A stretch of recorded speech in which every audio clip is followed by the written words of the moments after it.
YouTube, what's going on? Welcome back. For those of you who are new, welcome.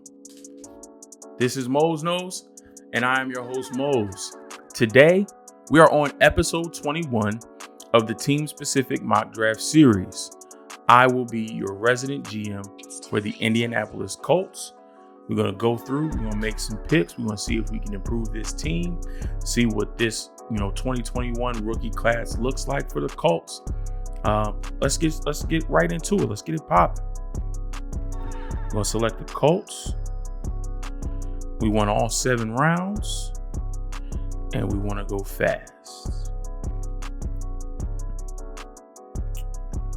Okay. 4 quarterbacks off the board right away. Get out of here.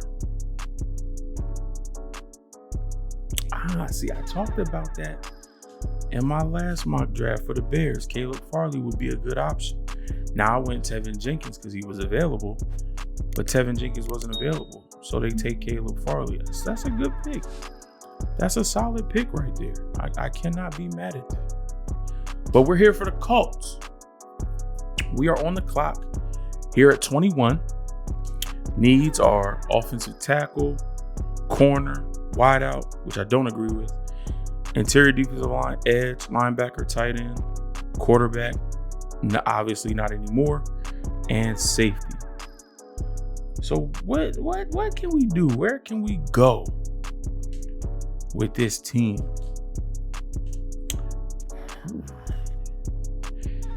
I was thinking we go offensive tackle. Obviously we want to replace Anthony Costanzo, who retired.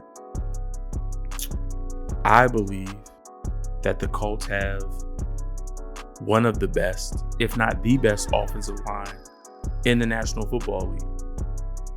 If they're not one, they're 2 or 3, and they may not be 3.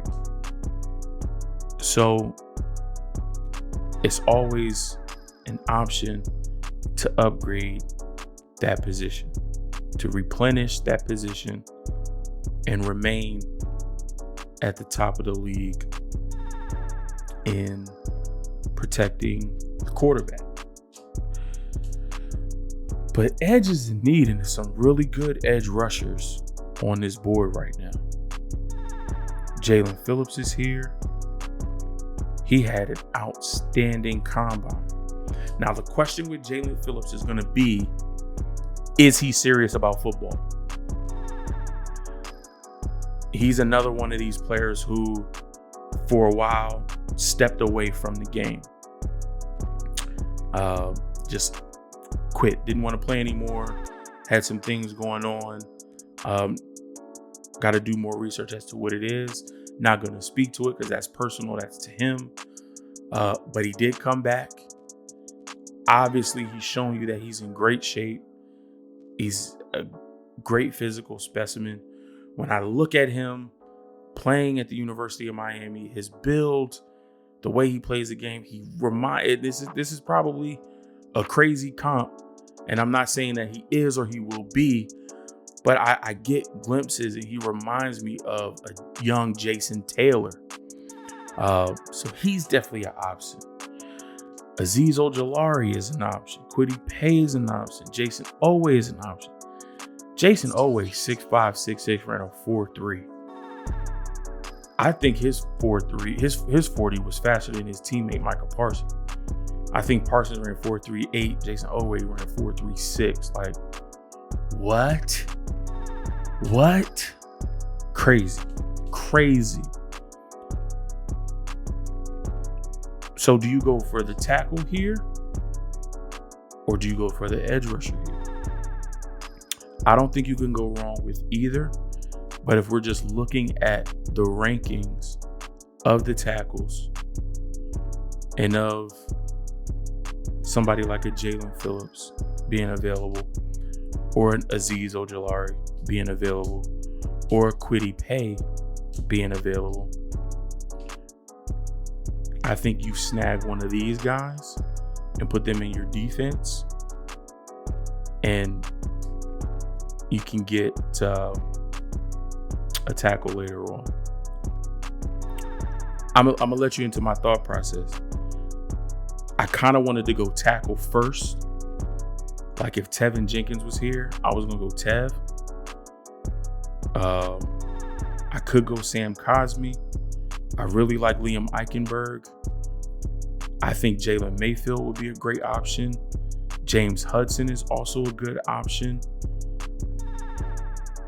So I was thinking going tackle first, and then maybe going Greg Rousseau in the second round. Now the Draft Network is kind of up and down with their board, right? And we can show you, if you change from predictive to player rankings, it kind of changes. Rousseau's still at 30, which I think he could be a little bit higher and should be. Do I think Greg Rousseau goes in the first round? I think he does. I would be surprised if he slips to the second round, but it's definitely possible. But either way, if you go player rankings, Phillips is 15. If you go predictive board, he's 18. And what he showed at his pro day, and then what he'll be able to convince teams of when they meet with him, that he's committed, he loves the game of football, he had to take some time away for whatever reason it may be, but now he's back, now he's dedicated, now he's ready to rock and roll. I mean, throw him on that defensive line next to DeForest Buckner. Goodness gracious. So I'm going to go Jalen Phillips here at 21. So now this almost certainly will have me looking at the tackle position here at 54.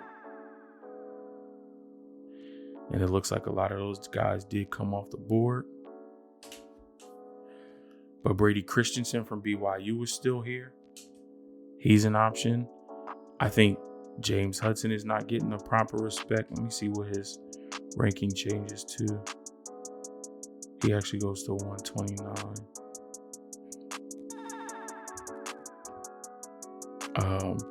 But Brady Christensen is definitely an option.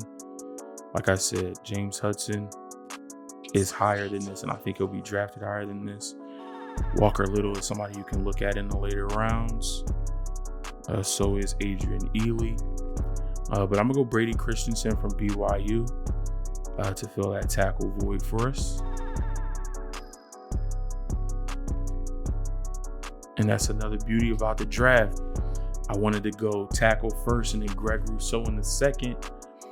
But the draft is unpredictable. That's what I love about it. We can talk about, making mock drafts and, trying to guess and prognosticate what teams are going to do. That's the fun part about it. And with all the mock drafts that are done, all over the world by all different types of people who have different opinions, you're going to see different things happening. And what it does is it gives you options. It lets you see what the possibilities are, what could happen. And teams do that themselves. The head coach, the GM, the scouting department, they get together and I'm sure they do their own mock drafts with, their big board and how they rank players. I'm sure they go through and they do mock drafts and they kind of talk around the league and try to get a sense of holes that teams need to fill and players that they like when they're seeing each other at all of these different pro days, and they're kind of seeing, who's writing down notes about a particular player, whose eyes are big, watching a guy go through drills and run his 40, who's oohing and ahhing, when players are doing certain things.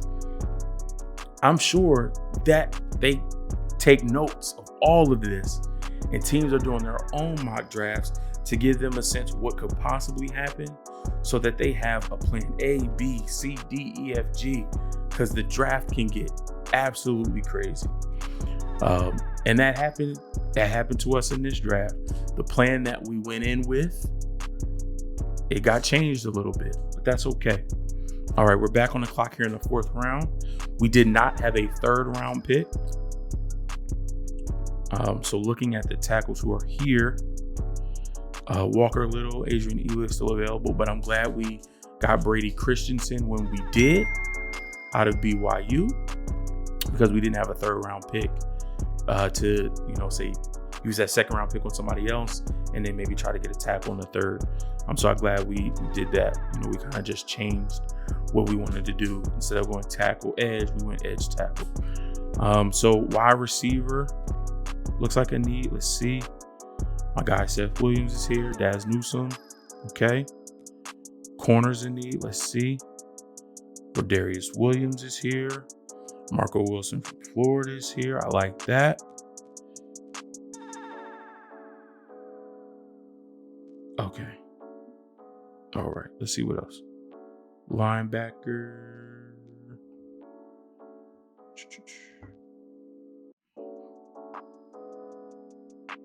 Dylan Moses is here. This could be a good value pick in the 4th round. Do we necessarily need a linebacker? Darius Leonard, Zaire Franklin, Bobby Okereke? I don't think so. But I like Dylan Moses. I like Dylan.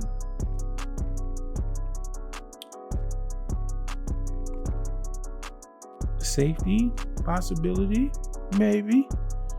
James Wiggins, Richard LeCount, Caden Stearns. My computer's so loud over there in the corner with the notification. Okay. All right. Interior defensive line. We need some depth next to DeForest Buckner. We could. And I like the name that's there. I'm going to go Marvin Wilson, defensive tackle out of Florida State. Add him as a depth piece, a rotational piece. Maybe he overtakes Grover Stewart at that defensive tackle spot next to DeForest Buckner. I like it. Looks like we are back on the clock at 165.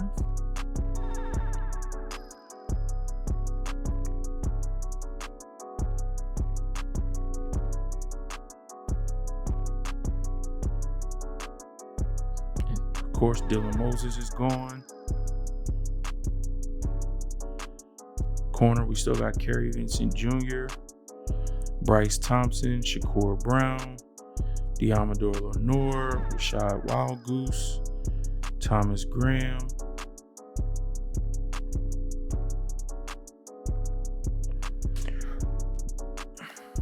I like this pick as well. I'm going to go Caden Stearns, safety out of Texas. We do need a safety after not bringing back Malik Hooker. So we need depth. And maybe Caden Stearns can battle for that starting spot. You never know. But I like that pick here.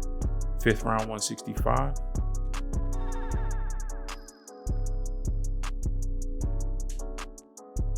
Doesn't look like we have another pick here in the 6th round. I think we are. Wait, do we? Yes, we do. Number 206 here in the 6th round. This looks like a compensatory selection. And I think we can go corner here. Let me see. Before I jump the gun. I mean, wide receiver is pretty locked down. We got Zach Pascal, who knows the offense. We got T.Y. Hilton, who's our veteran. We got Paris Campbell and J.J. Nelson for speed. We got Michael Pittman Jr., who had a solid rookie year last year. I don't think it's necessary to go wide receiver. So I will go corner to add to that position group and take Diamador Lenore here at 206.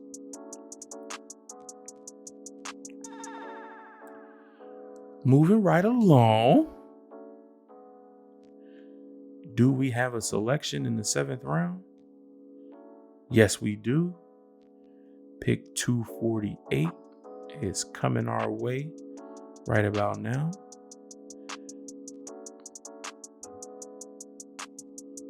Tight end. Linebacker. If you do go linebacker, he's a depth piece. Somebody who's going to help on special teams. It's too late.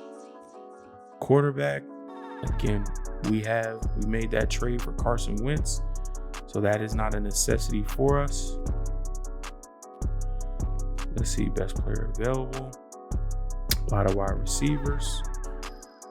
We just went corner. Do we want to go another corner? We could actually. No. We got Zave. He getting up there. We got Kenny Moore, Rocky Sin.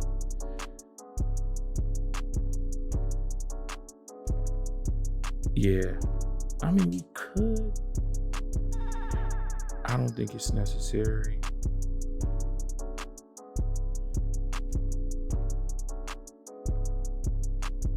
Could go another edge rusher, but Chris Rumpf is more like a 3-4 outside linebacker than he is a 4-3 defensive lineman with his hand in the dirt. Teron Jackson could be an option if we want to go more edge help. But we got, Tyquan Lewis, Al-Qadim Muhammad, Kamiko Toure. And we just drafted Jalen Phillips. I think we can go linebacker for depth and special teams purposes. We'll go Buddy Johnson, linebacker out of Texas A&M. And that'll wrap up the draft for the Indianapolis Colts. Let's take a look and recap what we were able to do. Only 6 picks in the draft. Do the Colts look to maybe trade to acquire more picks? Do they trade back from 21? Maybe get another edge or one of the tackles, later in the first round, and maybe pick up some more mid-round picks, maybe another second, maybe a second and a third. That's possible. I'm looking at a team that doesn't have too many holes to fill. They were a solid team last year. I think they do get better with Carson Wentz. He's had his struggles in Philadelphia, but I think him being in a new place, him being, reconnected with Frank Reich, I think that's only going to, do positive things for him. Jonathan Taylor, man, I can't say enough about that kid. Like, he stepped on the scene in a major way last year. Wide receivers are good. Again, you have the best offensive line in football. Our defense was solid all last year. And we, add some pieces to help them get better. Based on this, we only draft one offensive player because we really don't need much on that side. You can say we can update the tight end position, but I think this offense likes a Jack Doyle and a Mo Alley Cox, and they use them the way they see fit and to the best of their abilities, fitting into the scheme. So that could be an option, but the tight end class isn't a deep class. After the top 3 or 4, it's a major drop off. So if the Colts don't go tight end, it's, not the end of the world here. But again, let's recap. So in first round, pick 21, we select Jalen Phillips, edge rusher out of Miami. Pick 54, we take Brady Christensen, tackle out of BYU. We did not have a third round pick. At pick 127, we take defensive tackle Marvin Wilson out of Florida State. At 165, we take safety Caden Stern out of Texas. At 206, we take corner Diamador Lenore out of Oregon. And at 248, we take linebacker Buddy Johnson out of Texas A&M. Colts fans, talk to me now. I need you in the comment section. If you don't feel comfortable in the comment section, if you want to hop over to one of my social medias, Facebook, Instagram, Twitter, you can do that as well. But I need to hear from you. I need your reaction to this mock draft. What did you like? What did you not like? What would you do different? What do you see your Indianapolis Colts doing in the 2021 NFL draft? I love to hear it. Love interacting with you guys. So if you can do that for me, I would appreciate it very much. Let's keep the conversation going. Again, like I said, if you're new to Mose Knows, one, I want to say thank you for taking the time and watching this video for me and with me and enjoying it. I greatly appreciate it. You clicked on the link, you came here. So guess what? You're family now, and there's nothing you can do about it. And since you're family, I just need you to do two quick things for me. I need you to hit that subscribe button. Then I need you to take another 2 seconds and hit that bell icon so that you get notified when new content drops right here at Mose Knows. We're going to continue on through this series. Next episode is 22, and then after that, only 10 more to go to finish up all 32 teams, doing full mock drafts for them. We have one more full first round mock, our mock draft 2.0, and that'll be right before the draft. And then it's the big weekend. April 29th starts the NFL draft. I'm excited for it. And then after that, we'll be jumping into a new series. So you want to get those notifications when all those videos come out, when new series begin, when we jump into the season and those series begin, you want to get notified for all of that. So again, I appreciate your time, and I hope to see you in the next video. Peace.